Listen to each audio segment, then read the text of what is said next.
I remember the story of the American tourist who visited the lawn outside my old college in Oxford, Christchurch College, speaking of integrity and continuity. He said, "How do you make this lawn so lush and so green?" He said, "Well, we plant it, and we roll it, and we feed it, and we seed it, and we cut it, we mow it for 500 years. So I would like to emphasize the importance of the contract of generation. The patience of East Asia reminds us of this importance. Total quality management and other acronyms remind us of this importance. The letter continued to say that the Goldman Sachs experience was not just about making money. This alone will not sustain a firm for so long. It had something to do with pride and belief in the organization. And I'm sad to say that I look around today, and I'm still quoting, and see virtually no trace of the culture that made me love working for this firm for many years. I no longer have the pride or the belief. I worked in the Arab world for decades, the 70s, the 80s, and part of the 90s, in public life.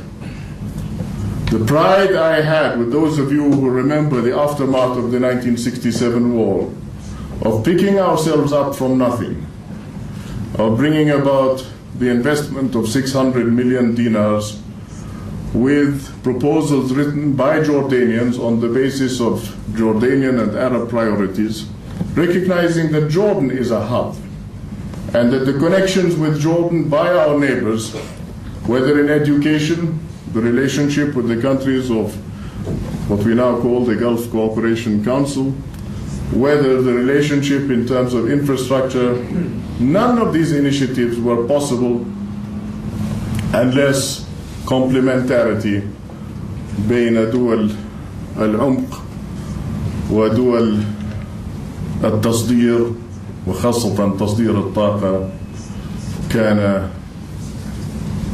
أن يتحقق. اليوم مع شديد الأسف أرى الاستثمار يذهب من دول التصدير للطاقة إلى شمال إفريقيا. بطبيعة الحال لا أغبطهم ذلك لأنهم ممثلون معنا هنا في الإطار العربي، علما بأن عبارة العالم العربي قد تكون مضللة في كثير من الأحيان. ابن خلدون يقول الدولة العربية الإسلامية انتهت العربية الإسلامية في القرن الخامس، لتتبعها دول تركية وفارسية وأمازيغية وما إلى ذلك حقيقة. فأقول اليوم إذا الاستثمار سيستمر من شمال إفريقيا إلى آسيا الوسطى إلى دول السيكا ومن ثم إلى أستراليا، ما هو نصيبنا هنا في دول الهلال الخصيب لا بل الهلال الغضيب من صور التكامل بين القدرات المادية والقدرات المادية المعنوية الملموسة؟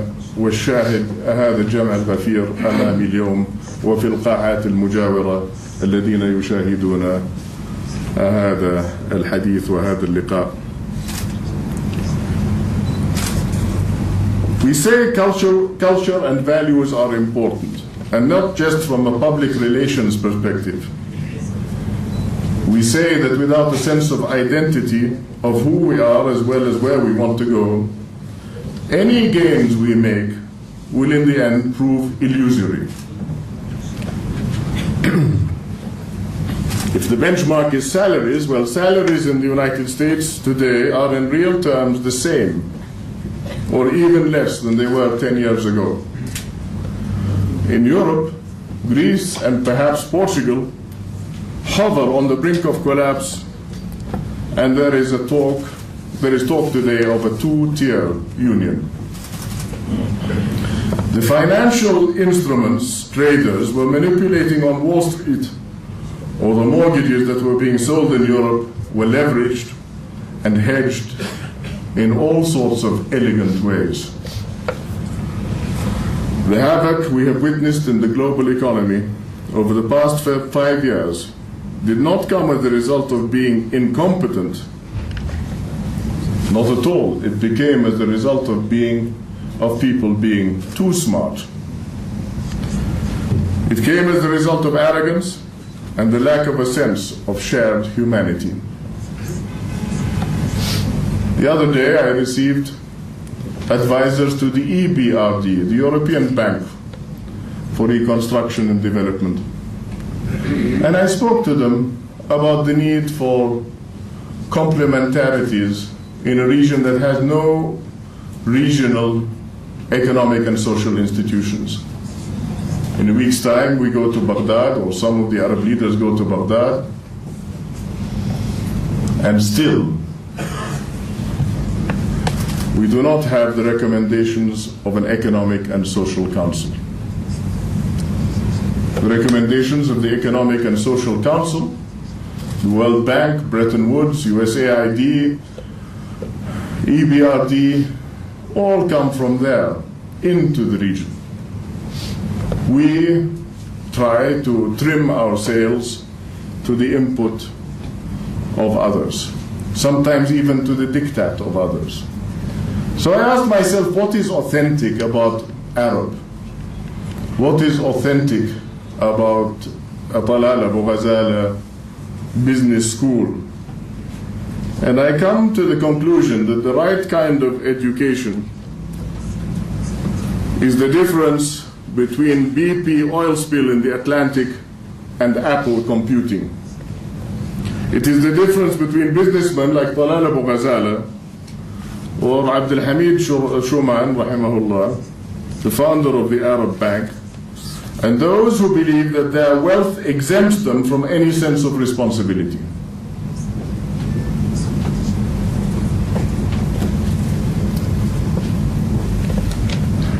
إن النمط الصحيح من التعليم هو ما يشكل الفارق بين التسرب النفطي الهائل في المحيط الأطلسي نتيجة غرق المنصة البحرية التابعة لشركة بريتش بتروليوم وصناعة الحوسبة في شركة أبل. إنه الفرق بين رجال أعمال أمثال طلال أبو-غزالة أو عبد الحميد شومان رحمه الله مؤسس البنك العربي وأولئك الذين يحسبون بأن ثرواتهم تعفيهم من أي إحساس بالمسؤولية. When the Athenians, and I'm not talking of today, but of history, ceased to be free from responsibility, Athens ceased to be free. The worst form of freedom is freedom from responsibility. I think you would agree that the more business success each one of you has, the more you will give and shoulder your responsibilities to your families, to your loved ones, to your country, and to the world at large. What do we mean, however, by the right kind of education? Both Steve Jobs, I believe is of Arab origin. Syrian. And Bill Gates dropped out of college. Both were going to good schools. Gates was studying at Harvard, which is quite a statement, as I said earlier, or implied. So I would suggest that maybe the right kind of education is an education that instills not simply leadership, but a sense of identity, a sense of self, not selfishness, but self. The Talal Abu-Ghazaleh Graduate School of Business cannot tell you how to create a successful business or forge a successful career. There is no secret formula, because, thank God, each one of you is different.